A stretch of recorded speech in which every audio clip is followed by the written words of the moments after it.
Parliament వేదికగా నిన్న MP Tejaswi సూర్య చేసిన వ్యాఖ్యలు తెలంగాణ మొత్తం కూడా ఖండిస్తున్న పరిస్థితి కనబడతా ఉంది. కానీ బీజేపీ ఎంపీలు మాత్రము మౌనంగా ఉన్న పరిస్థితి కనబడతా ఉంది.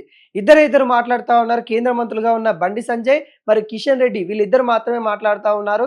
మిగిలిన నలుగురు మాత్రము వాళ్ళు ఉన్నారా పార్లమెంట్‌లో? అసలు పార్లమెంట్ ఆ సెషన్‌లో మాట్లాడడానికి అవకాశం రాలేదా?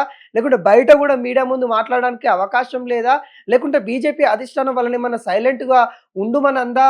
ఏమో అర్థమైతలేదు గానీ, ఈ డీలిమిటేషన్ పైన గావచ్చు, ఈ తేజస్వి సూర్య మాట్లాడిన వ్యాఖ్యల పైన గావచ్చు, మహిళలకు ఇస్తా అన్న 33% రిజర్వేషన్ సంబంధించిన చట్టం గురించి గావచ్చు, ఎక్కడ గూడా ఎవరు మాట్లాడట్లేదు. ముఖ్యంగా ఈ ఇద్దరు మాత్రమే కేంద్ర మంత్రిగా ఉన్న ఇటు కిషన్ రెడ్డి గావచ్చు, బండి సంజయ్ వీళ్ళిద్దరు మాట్లాడుతా ఉన్నారు. ఇక్కడ అధ్యక్షుడిగా ఉన్న రామచంద్రరావు మాత్రమే మాట్లాడుతా ఉన్నారు. మిగతా వాళ్ళ నోర్లేమైనాయి? అదే ప్రశ్న ఇప్పుడు తలెత్తుతా ఉంది. అరే మన తల్లిని అంటే మనం ఎవరు గూడా ఊరుకోం. ఎవరైనా గానీ మన తల్లిని ఏదన్నా ఒక చిన్న మాట అన్నా గానీ మనం ఊరుకోం. అలాంటి తల్లి లాంటి తెలంగాణని ఏర్పాటుని వేరే వాళ్ళు అంత ఇబ్బందికరంగా మాట్లాడితే మరి మిగతా ఎంపీలు ఏం చేస్తా ఉన్నారు? కాంగ్రెస్ సంబంధించిన ఎంపీలు ఖండిస్తా ఉన్నారు. వాళ్ళు గూడా స్పీకర్‌కి కంప్లెయింట్ రైజ్ చేశారు. కానీ ఇవన్నీ నడుస్తా ఉన్నప్పటికి గూడా ఇటు బీజేపీకి సంబంధించిన నేతలు ఎందుకు మాట్లాడట్లేదు ప్రధానంగా అనే ప్రశ్న తలెత్తుతా ఉంది. అరే తెలంగాణ 60 సంవత్సరాలు గదా! మనం కొట్లాడి తెచ్చుకున్న తెలంగాణని. అలాంటి తెలంగాణ మన తల్లి లాంటి తెలంగాణ పాకిస్తాన్ అయితే అక్కడెక్కడ ఏర్పడే సమయంలో ఎలా ఉందో ఇప్పుడు ఆంధ్రప్రదేశ్ మరియు తెలంగాణ ఏర్పడే సందర్భాన్ని గూడా కించపరిచే విధంగా వ్యాఖ్యలు చేస్తే మరి బీజేపీ నేతలు ఎందుకు సైలెంట్‌గా ఉంటున్నారో అర్థం గాని పరిస్థితి కనబడతా ఉంది. తెలంగాణ ప్రజలు గదా! మీకు ఓటేసి మీరు అక్కడ పోయి పార్లమెంట్‌లో మీరు కూర్చున్నది. తెలంగాణ ప్రజలు గదా! ఆశీర్వదిస్తే మీరు ఆడికి పోయి మీ యొక్క హోదాని చూపిస్తా ఉన్న పరిస్థితి కనబడతా ఉంది. అదే తెలంగాణ ప్రజలు మీకు ఆ ఓటక్కు ద్వారా మీకు ఆ పదవి కల్పించకపోతే మీరెవరు? మీరు శూన్యం గదా!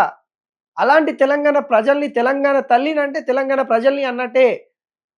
తెలంగాణ ప్రజల్ని అంటున్నప్పుడు మీరేం చేస్తా ఉన్నారు? ఇక్కడ పార్టీలు కాదు. మన యొక్క ఒక కుటుంబం లాంటి తెలంగాణని, ఆ కుటుంబం లాంటి ఆ తెలంగాణని అంటుంటే, అరే పార్టీల వైస్‌గా మా మా మా నేత గదా! మీరు సైలెంట్‌గా ఉంటే అయ్యో సరిపోతదా? మీకు ఓటేసిన వాళ్ళు గదా! ఇక్కడ వీళ్ళంతుంది. వీళ్ళ గురించి మరి మీరేం మాట్లాడదలుచుకుంటున్నారు? ఇది నేను అడుగుతున్న ప్రశ్న గాదు. మీకు ఓటేసిన ఆ ప్రజలే అడుగుతున్న ప్రశ్న. అయితే దీన్ని మళ్ళొక విధంగా కవర్ డ్రైవ్ గూడా చేస్తా ఉన్న పరిస్థితి కనబడతా ఉంది. అంటే ఇండియా, పాకిస్తాన్ ఏర్పడిన సమయంలో ఏదైతే మరణాలు జరిగినాయో, ఆ యుద్ధ సమయంలో ఇటు తెలంగాణ, ఆంధ్ర ఏర్పడేటప్పుడు గూడా అప్పుడున్న కాంగ్రెస్ ప్రభుత్వం అలా చేసింది అనే విధంగా వ్యాఖ్యలు చేస్తా ఉన్నారు. అవన్నీ జరగడానికి గూడా అంటే ఏవైతే అప్పుడు తెలంగాణ కోసం 1200 బలిదానాలు జరిగాయో, నిజంగానే అది వాస్తవానికి, అవాస్తవానికి మనం మాట్లాడుకున్నట్లయితే చాలా బాధాకరమైన అంశమైనప్పటికి గూడా, కానీ అదెవరో శత్రు దేశంతోని పోలుస్తా ఉన్నారు చూసారా? మరి దాన్ని మీరు ఖండించాల్సిన బాధ్యత బీజేపీ ఎంపీలకుందా లేదా? తెలంగాణ అంటే ఎన్నో పాటలు, ఎన్నో యుద్ధమాలు, ఎన్నో ఘర్షణలు, ఎన్నెన్నో మనం త్యాగాలు చేస్తే గాని తెలంగాణ ఏర్పడలేదు. దాదాపుగా 60 సంవత్సరాల పోరాటానికి తెలంగాణ ఏర్పడింది. ఈరోజు దేశం మొత్తం గూడా ఇటువైపు చూసే విధంగా మనం ముందుకెళ్తా ఉన్నాం. ఈ నేపథ్యంలో ఎవరో ఒక ఎంపీ వచ్చేసి మనల్ని అంటా ఉంటే మీరు సైలెంట్‌గా ఎందుకు ఉంటా ఉన్నారనే ప్రశ్న తలెత్తా ఉంది. ఈ డీలిమిటేషన్ అంశం గూడా దక్షిణాది రాష్ట్రాలకి మరియు ఉత్తరాది రాష్ట్రాల మధ్య కొంత వైరం నడుస్తా ఉన్న పరిస్థితి కనబడతా ఉంది.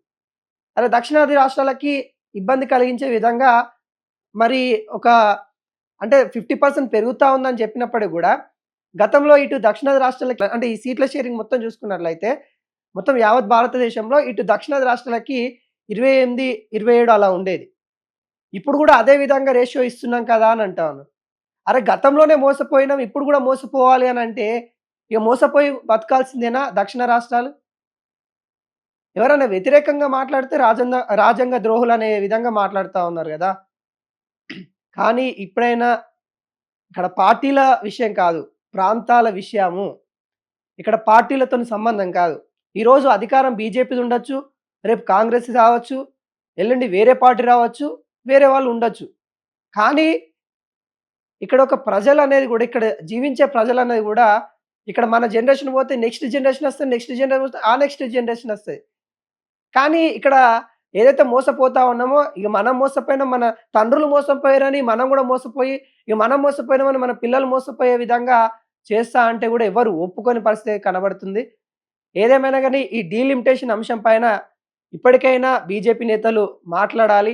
ఈ బండి సంజయ్ మాట్లాడుతా ఉన్నారు. కిషన్ రెడ్డి మాట్లాడుతా ఉన్నారు. వీళ్ళిద్దరైతే మాట్లాడుతా ఉన్నారు.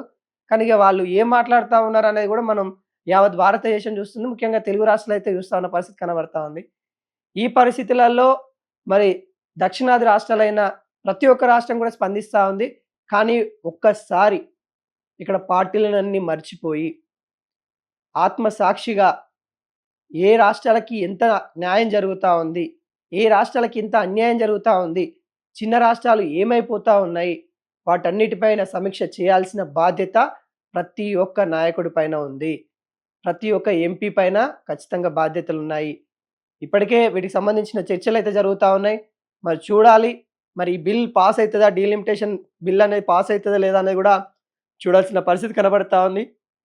మేబీ పాస్ కాకపోవచ్చనే విధంగా నిపుణులైతే చెప్తా ఉన్నారు. మరి చూడాలి పాస్ అయితదా? లేదా? మరి ఈ గందరగోళం అనేది గూడా మరికొద్ది రోజులైతే ఉండే అవకాశాలైతే కనబడతా ఉంది. దానిపైన గూడా మనకింకా 2 రోజులలో క్లారిటీ వచ్చే అవకాశాలైతే కనబడుతుంది. మేబీ ఇయాల గూడా కొంత క్లారిటీ వచ్చే అవకాశాలైతే ఉన్నట్టు గూడా తెలుస్తా ఉన్నాయి.